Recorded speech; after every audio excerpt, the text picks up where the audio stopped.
Well, I'd prefer to say it's linked back to the overseas travellers that they conveyed through a few different twists and turns, but yes. Can you just elaborate more on how you've been able to track down it? And obviously we know the genomic sequencing, but how has that link happened?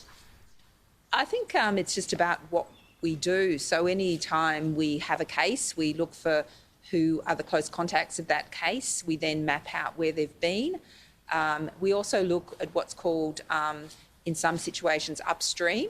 So the purpose of upstream is where people might be in exposure.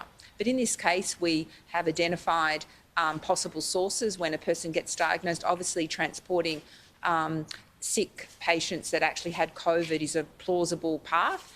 But we did keep an open mind to other exposures because we did have the Avalon cluster at the sort of same time.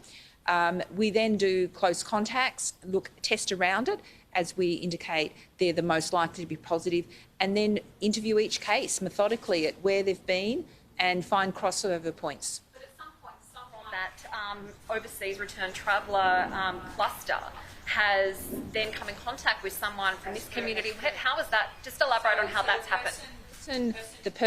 An infected person associated with the overseas transport attended the Berala BWS on the 20th of December.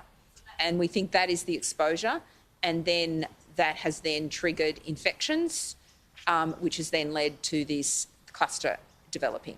That is our current best available information.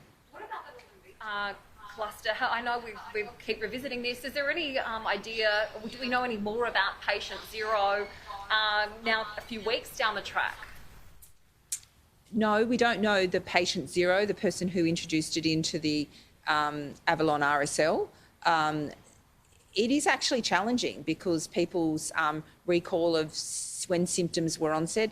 Can I just express my appreciation? A number of people have given us blood and other tests to try and help us clarify that, but we haven't actually found definitively. We've obviously looked at those cases that had the earliest symptom onset and gone back, but at this moment we can't clarify.